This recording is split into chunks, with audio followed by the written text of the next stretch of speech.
Hello everyone, how are you all? I hope well and good. As you know, myself is Anil Kumar and I am here at this platform for the subject zoology. So हम हमारे जो regular session थे उनमें human physiology का segment digestion and absorption जो है वो discuss करते हुए आ रहे थे. अब उसी सीरीज में हम डिस्कस करेंगे आज डाइजेस्टिव सिस्टम के डिसऑर्डर्स. डिसऑर्डर का मतलब क्या होता है? बेसिकली अगर मैं बात करूं, डिसऑर्डर का मतलब ही होता है एनी काइंड ऑफ एबनॉर्मेलिटी. ठीक है, एबनॉर्मेलिटीज. ठीक है, कोई भी एबनॉर्मेलिटी हो गई, यानी कि नॉर्मल फंक्शनिंग है ना, नॉर्मल फंक्शनिंग जो है, नॉर्मल फंक्शनिंग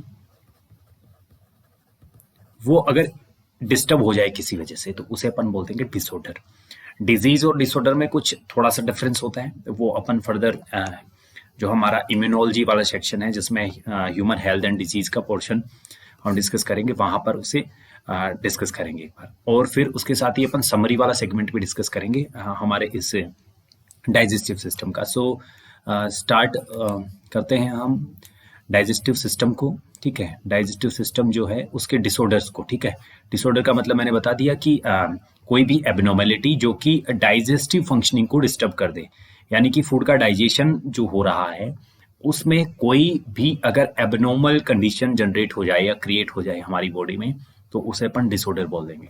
ठीक है, the inflammation of the intestinal tract is the most common element due to bacterial or the viral infections. ठीक है, यानी कि इंटेस्टिनल ट्रैक्ट है, जीआई ट्रैक्ट जो है हमारा.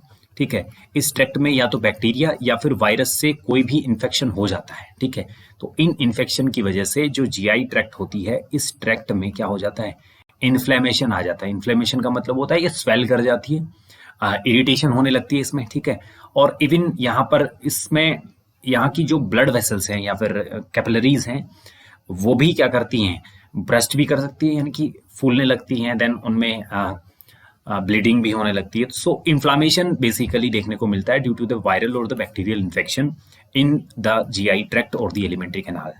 The infections are also caused by the parasites of the intestine like tapeworm, roundworm, threadworm, hookworm, pinworm, etc. ठीक है, तो ये तो बैक्टीरियल और वायरल इन्फेक्शन करने वाले एजेंट हैं, इन्फेक्टिंग एजेंट है. इसके साथ साथ कुछ एक एजेंट ऐसे भी हैं जो कि जैसे कि टैपवर्म हो गया, राउंडवर्म हो गया, थ्रेडवर्म, पिनवर्म और हुकवर्म जो है वो इंटेस्टीन में क्या करते हैं, इन्फेक्शन को कोज करते हैं. अब पहली डिसऑर्डर जो है वो है जॉन्डिस. जॉन्डिस इसे अपन बेसिकली पीलिया भी बोल देते हैं. जॉन्डिस का मतलब होता है पीलिया. The liver is affected. इस डिसऑर्डर में लीवर जो है वो अफेक्ट होता है. Skin and eyes turn yellow due to the deposit of bile pigments.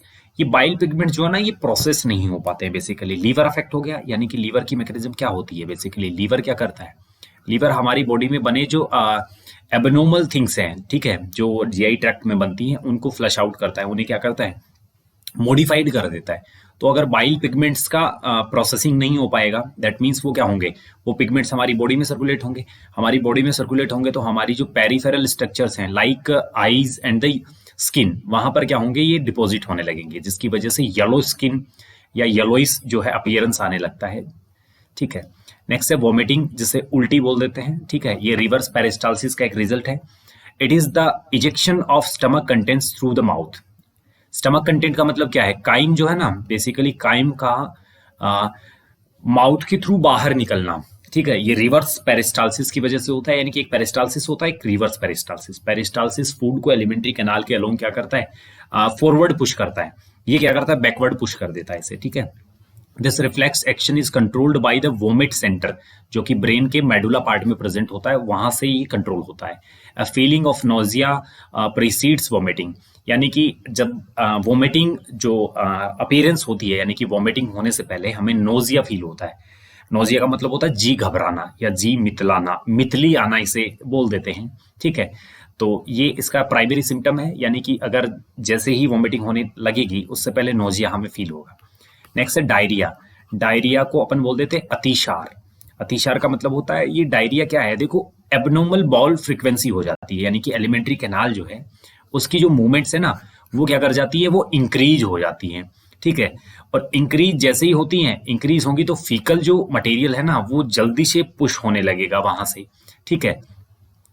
और अगर जल्दी पास आउट हो गया, यानी कि मैं अगर बात करूं, ये एलिमेंट्री कैनाल है, यहाँ पर फूड है, ये नॉर्मल कंडीशन है, ठीक है। और ये है हमारी abnormal condition, AB for abnormal, ठीक है।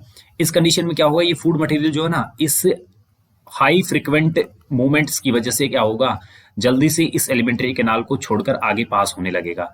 इस वजह से यहाँ पर एब्जॉर्प्शन की जो प्रोसेस है वो डिस्टर्ब होगी, यानी कि प्रॉपर मैनर में एब्जॉर्प्शन नहीं हो पाएगा। सो डायरिया जो है वो क्या करता है, एब्जॉर्प्शन को अफेक्ट करता है। नेक्स्ट है कॉन्स्टिपेशन, इसे अपन कब्ज बोल देते हैं, ठीक है। कॉन्स्टिपेशन क्या है, in constipation the faeces are retained within the colon as the bowel movements occur irregularly, ठीक है। यानी कि बॉल मूवमेंट्स इरेगुलर का मतलब यहाँ पर स्लो डाउन हो जाते हैं, यानी कि कम मूवमेंट्स की वजह से एलिमेंट्री कैनाल के जो फीकल मटेरियल है वो कोलन वाले सेगमेंट में क्या रहते हैं, स्टोर रहते हैं कुछ देर के लिए, ठीक है। एज यूजुअल जितना टाइम स्टोर नहीं रहने चाहिए उससे ज्यादा स्टोर रहते हैं, तो इसे अपन बोल देते हैं कॉन्स्टिपेशन। इनडाइजेशन का मतलब होता है अपच, ये इम्प्रॉपर यानी कि सही प्रकार से नहीं हो पाने वाला डाइजेशन है। In this condition the food is not properly digested, proper manner में डाइजेस्ट नहीं हो पाता है, leading to the feeling of fullness, जिसकी वजह से क्या होता है, हमें पेट भरा भरा फील होता है। बिकॉज अगर जो मटेरियल हमने पहले से इंटेक करा है वो प्रॉपर मैनर में डाइजेस्ट नहीं हुआ है, तो हमें लगेगा कि हमने खाना खा लिया है बहुत सारा, ठीक है। The causes of indigestion are inadequate enzyme secretion, यानी कि प्रॉपर एंजाइम्स का सिक्रेट ना हो पाना, anxiety, food poisoning, over eating, बहुत ज्यादा खा लेना, या फिर स्पाइसी फूड खा लेना, ठीक है। ये सारे के सारे कोज जो हैं वो इंडाइजेशन को क्या करते हैं, जनरेट करते हैं। उसके बाद हमारा आता है PEM, प्रोटीन एनर्जी माल न्यूट्रिशन। बेसिकली PEM का मतलब होता है प्रोटीन की कमी है, और प्रोटीन एक एनर्जी प्रोवाइड कराने वाला सब्सटेंस है जिसकी वजह से एनर्जी की कमी होगी। तो protein energy malnutrition is a combined condition of the protein deficiency and the calorific deficiency basically. Dietary deficiencies of protein and total food calories are widespread in many underdeveloped countries of South and Southeast Asia, South America, and the West and the Central Africa, etc. Protein energy malnutrition may affect large sections of the population during drought, next लिखा है famine and political turmoil, ठीक है। यानी कि ये जो है एक बड़ी पॉपुलेशन को स्प्रेड हो जाती है और बड़ी पॉपुलेशन को अफेक्ट कर सकती है, ठीक है। This happened in Bangladesh during the liberation war and in Ethiopia during the severe draught and mid 80s, ठीक है। ये मतलब कुछ एक एरियाज हैं जो कि कुछ एक कॉन्टिनेंट्स हैं जहां पर ये हुई थी protein energy malnutrition during the war, ठीक है, लाइब्रेशन वार जो था। PM affect infants and children to produce marasmus and kwashiorkor, यानी कि जो PEM है प्रोटीन एनर्जी माल न्यूट्रिशन का जो डिसऑर्डर है, ये डिसऑर्डर बेसिकली इन्फेंट्स और चिल्ड्रंस को मेरास्मस और क्वासियरकर जनरेट करके क्या करता है, अफेक्ट करता है। Marasmus is produce by the simultaneous deficiency of proteins and calories basically. It is found in infants less than a year of age. 1 साल से कम एज की जो इन्फेंट है उनमें ये देखने को मिलता है marasmus. If mother's milk is replaced too early by other foods which are poor in both proteins and calorific values, then it will cause the marasmus condition, ठीक है। This often happens if the mother has second pregnancy or childbirth when the older infant is still too young, यानी कि जल्दी conceive कर लेती हैं कुछ एक फीमेल्स होती हैं जो कि जो पहला फर्स्ट बेबी जो होता है उससे बेबी और सेकंड बेबी के बीच में जो टाइम इंटरवल होता है वो बहुत कम होता है, जिसकी वजह से लैक्टेशन की जो कैपेबिलिटी होती है, बिकॉज हमारी बॉडी में बहुत सारी रिपेयरिंग की नीड होती है आफ्टर द प्रेगनेंसी और द कंसीव, ठीक है।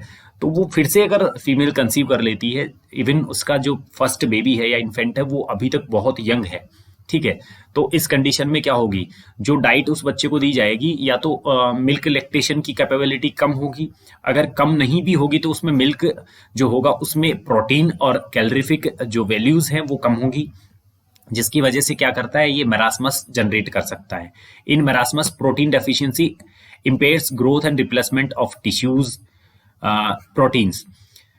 Extreme or emaciation of the body and thinning of limbs are the result of the marasmus. The skin becomes dry, thin and wrinkled. Growth rate and body weight declines considerably. ठीक है, even growth and development of brain and mental faculties are impaired. ठीक है, यहाँ पर क्या होता है कि अगर फिजिकल ग्रोथ के साथ साथ मेंटल ग्रोथ को भी क्या करता है, अफेक्ट करता है। लेकिन क्वासियरकर कंडीशन जो है is produced by the protein deficiency, ठीक है, एंड द कैलोरिफिक डेफिशिएंसी, यानी कि जो प्रोटीन है उसकी कैलोरिफिक डेफिशिएंसी की वजह से होता है। It results from the replacement of mother's milk by high calorie low protein, यानी कि कैलोरी जो है ना, कैलोरी जो है वो हाई है बट प्रोटीन की अमाउंट उसमें कम है। ऐसी डाइट अगर हम किसी चाइल्ड को इंक्लूड करते हैं या उसे प्रोवाइड कराते हैं 1 साल से कम एज में, तो उसे क्वासियरकर हो जाता है। Like marasmus, kwashiorkor shows wasting of muscles, यानी कि मसल्स का weakness, thickening of limbs, failure of growth and brain and development. But unlike marasmus some fat is still left under the skin. ठीक है, स्किन जो वहां पर thin हो जाती है और रिंकल्ड हो जाती है, यहाँ पर नहीं होता है, कुछ फैट जो है वो रिमेन करता है। Moreover extensive oedema and the swelling of body parts are seen, ठीक है, in case of kwashiorkor. Next आता है हमारा समरी वाला सेगमेंट। समरी वाले सेगमेंट में हमने क्या डिस्कस करा हुआ है, समरी वाला सेगमेंट एक बार देख लेते हैं अपन। The summary segment of the digestive system include the digestive system of human consist of an alimentary canal and associated digestive glands, जैसा कि हमने देखा। The alimentary canal consists of mouth, buccal cavity, pharynx, esophagus, stomach, small intestine, large intestine, rectum and then the anus। ठीक है, anus is the final segment and the mouth is the initial segment of the digestive system. The accessory digestive glands include salivary glands, the liver, with gallbladder and the pancreas. Inside the mouth, the teeth masticate the food, the tongue tastes the food and manipulate it for proper mastication by mixing up with the saliva. Saliva contains starch digestive enzyme, which is known as salivary amylase. Salivary amylase that digests the starch and converts it into the maltose, that is disaccharide. Basically, starch is the polysaccharide and the maltose is the disaccharide. The food then passes into the pharynx and enters the esophagus in the form of bolus. Bolus is the food mixed with the saliva, which is further carried down through the esophagus by peristalsis into the stomach part. In stomachs, mainly protein digestion takes place. Absorption of simple sugars, alcohol, and medicines also takes place in the stomach part. The chyme basically is the food mixed with the acid enter into the duodenum portion of the small intestine and is acted on by the pancreatic juice, bile and finally by the enzymes in the succus entericus, ठीक है, or the intestinal juice, so that the digestion of carbohydrates, proteins, fats is completed in the part of small intestine known as duodenum. The food then enters into the jejunum and the ileum portions of the small intestine. Carbohydrates are digested and converted into monosaccharides like glucose, protein, are finally broken down into amino acids. The fats are converted in the fatty acids and glycerol further. That is the simplest part or the component of the fat. The digested end products are absorbed into the body through the epithelial lining of the intestinal villi. Villi contains microvilli also. The undigested food, which is known as fecus, enters into the cecum of the large intestine through ileocecal valve, which control the entry of the fecal material into the cecum part, which prevent the backflow of the fecal material. Most of the water is absorbed in the large intestine. The undigested food becomes semi-solid in nature and then enters into the rectum part. Rectum hold it for a few time and then it is passed through the anal canal and finally egested out through the anus part. That is known as defecation or the elimination of the waste material or the fecal material. तो ये segment था disorder और हमारे summary पर based, ठीक है। Next session will be based on the breathing and exchange of gases part. तब तक के लिए थैंक्स।